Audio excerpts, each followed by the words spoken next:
O Verbo se fez carne e habitou entre nós. E o Verbo foi introduzido no mundo por meio de Maria, a quem a Igreja venera como Mãe de Deus. Olá, sou o Padre Frei Inácio José, pároco da Paróquia de Nossa Senhora das Mercês, Arquidiocese de Belo Horizonte, doutorando em Teologia Bíblica pela Faculdade Jesuíta de Filosofia e Teologia FAGE, autor e escritor do livro A Misericórdia como Caminho de Salvação, que pode ser adquirido pela editora Dialética. Seja muito bem-vindo, seja muito bem-vinda ao nosso programa O Pão da Palavra especial, pois estamos celebrando a solenidade de Santa Maria, Mãe de Deus. Minha saudação à Rádio Comunidade FM, que nos cede esse espaço para pregar a Palavra de Deus, é a Web Rádio Nossa Mãe de Birité. Se é a primeira vez que você está passando aqui por este canal, então deixe o seu like, faça a sua inscrição, ative as notificações, deixe o seu comentário e compartilhe com todos aqueles que gostam de meditar a Santa Palavra de Deus. Temos como Palavra de Deus esse dia, Números capítulo 6, versículo 22 a 27, Gálatas capítulo 4, versículo 4 a 7, Lucas capítulo 2, versículo 16 a 21. Vamos meditar com alegria a Santa Palavra de Deus.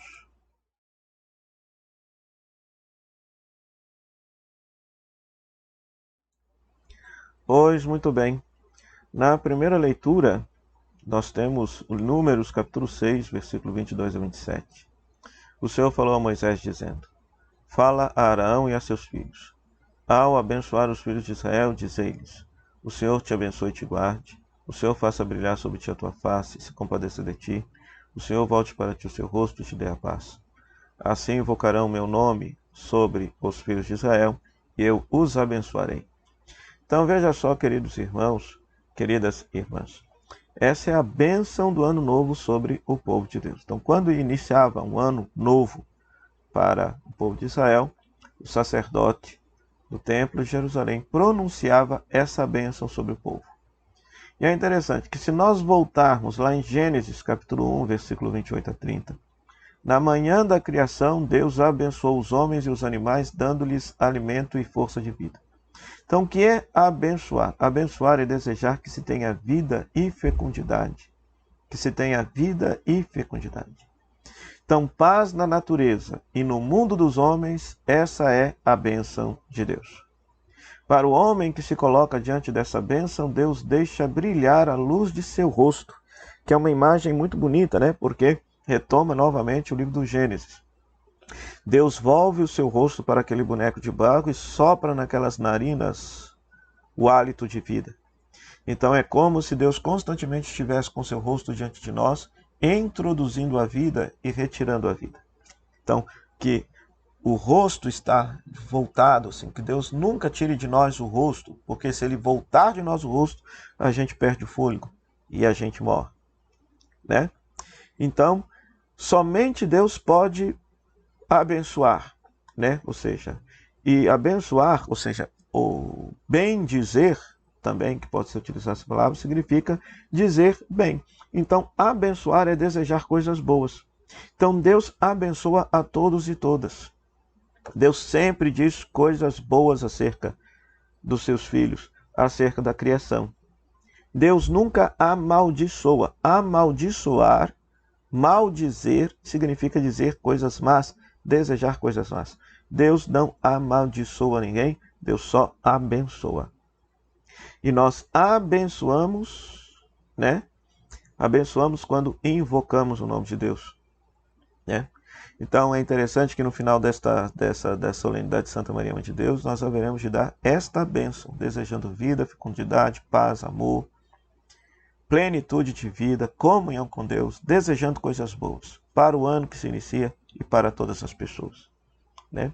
É bom ressaltar, a bênção de Deus é para todas as pessoas, inclusive para aquelas pessoas que de repente não estejam de acordo com a moral estabelecida pela fé ou com a moral estabelecida pela igreja, mas Deus continua desejando coisas boas a essas pessoas.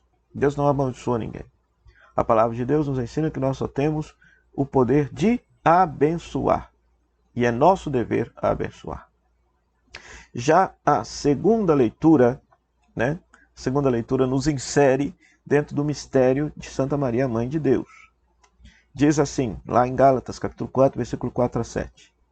Quando se completou o tempo previsto, Deus enviou seu Filho, nascido de uma mulher, nascido sujeito à lei, a fim de resgatar os que eram sujeitos à lei, e para que todos recebêssemos a filiação adotiva. E porque sois filhos, Deus enviou aos nossos corações o Espírito do seu Filho, que clama Abba ao Pai. Assim já não és mais escravo, mas filho, e se és filho, és também herdeiro. Tudo isso por graça de Deus. Então, quando se completou o tempo previsto, então significa que com a chegada de Jesus já estamos no fim dos tempos. Deus enviou seu Filho nascido de uma mulher. Em grego se diz feito de mulher. A carne santíssima de nosso Senhor Jesus Cristo é a carne de Maria. É a carne de Maria, porque não houve participação humana na geração de Jesus. Deus cria, ou seja, Deus faz com que o Verbo se encarne no seio da Virgem Maria, e a carne do Verbo encarnado é a carne de Nossa Senhora. A carne de Nossa Senhora. Nasceu sujeito à lei, para resgatar os que estavam sujeitos à lei. Isso, inclusive, vimos na festa da Sagrada Família. José e Maria apresentam Jesus para cumprir a lei, para resgatá-lo de acordo com a lei, sendo que ele, na verdade, era o resgatador de todo o povo de Deus. Resgatador de todo o povo de Deus.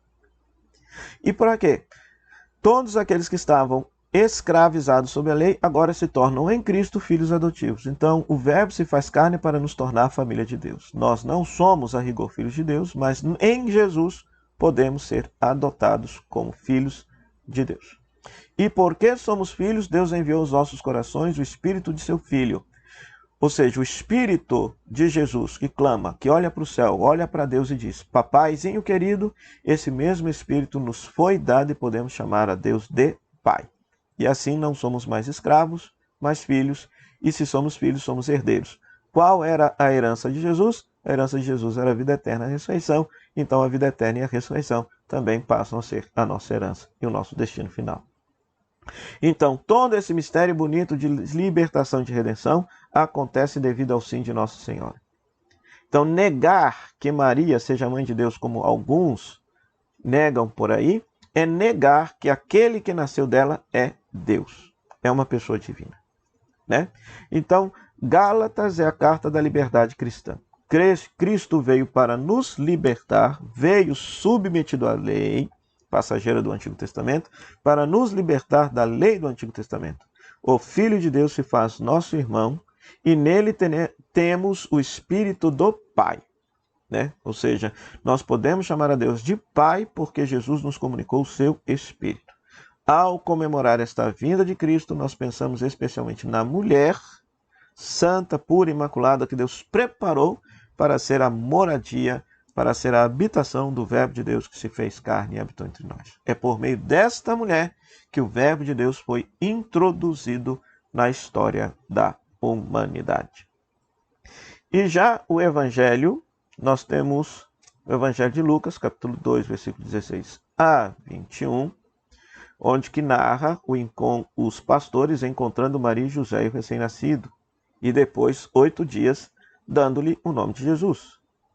Os pastores foram às pressas a Belém, encontraram Maria e José, o recém-nascido, deitado na manjedoura. Tendo-o visto, contaram o que lhes fora dito sobre o menino. E todos os que ouviram os pastores ficaram maravilhados com aquilo que contavam. Quanto a Maria, guardava todos esses fatos e meditava sobre eles em seu coração. Os pastores voltaram, glorificando e louvando a Deus por tudo que tinham visto e ouvido, conforme lhes tinha sido dito. Quando se completaram os 8 dias para a circuncisão do menino, deram-lhe o nome de Jesus, como fora chamado pelo anjo, antes de ser concebido.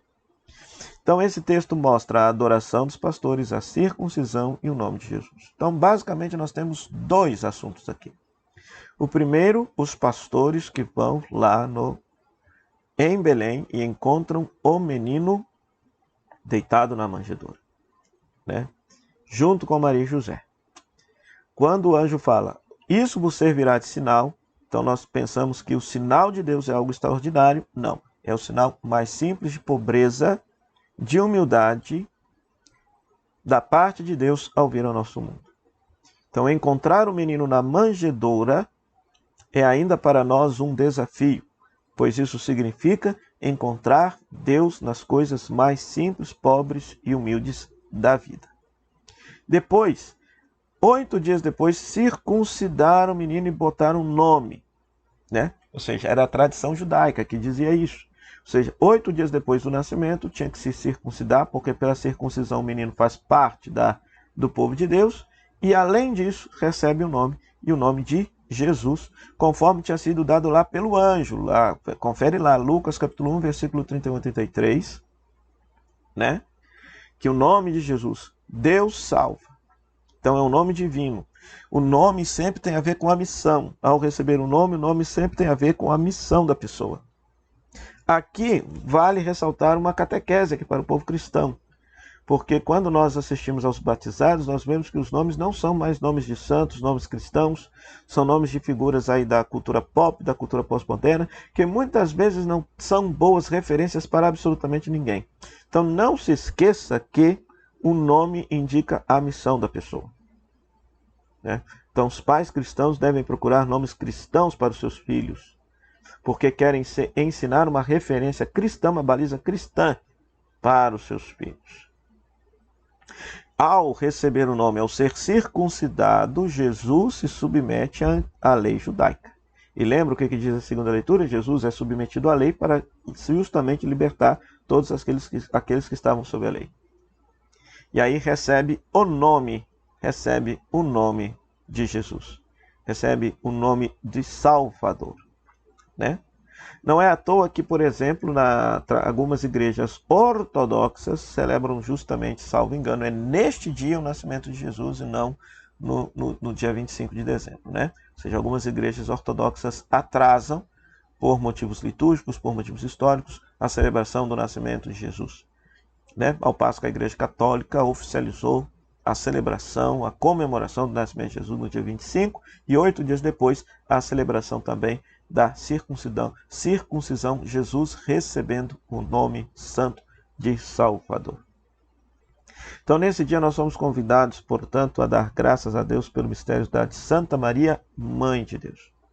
Nossa Senhora é mãe de uma pessoa divina. Jesus é uma pessoa divina com duas naturezas, uma natureza humana e uma natureza divina. Veio ao mundo para nos salvar, nos resgatar, para nos fazer filhos de Deus e nos fazer participar um dia da glória do céu. Se não fosse pelo sim de Maria, nada disso teria acontecido.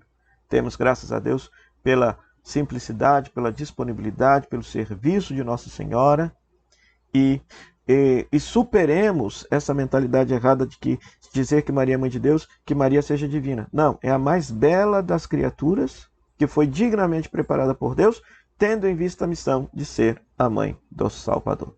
Então que ela interceda por nós um ano novo santo, um ano novo cheio de prosperidade, de saúde, de muita paz. Afaste de nós a violência, o ódio, a guerra, afaste de nós todo pecado e nos conceda a graça de sermos iluminados por Jesus. Então, desejo a todos vocês um feliz 2024, que Deus possa abençoar a todos com muita luz e com muita paz. O Senhor esteja convosco, Ele está no meio de nós. Que a bênção de Deus Todo-Poderoso, Ele que é Pai, Filho e Espírito Santo, desça sobre você e sobre sua família e permaneça para sempre. Amém. Meu muito obrigado à Rádio Comunidade FM por esse espaço que nos possibilita pregar a palavra de Deus, bem como a Web Rádio Nossa Mãe de Birité, também nossa parceira na evangelização. Continuamos a divulgar a nossa peregrinação para a Terra Santa, modificada para o dia 4 de novembro. 4 de novembro até o dia 12 de novembro de 2024, terei a alegria de ser o seu diretor espiritual.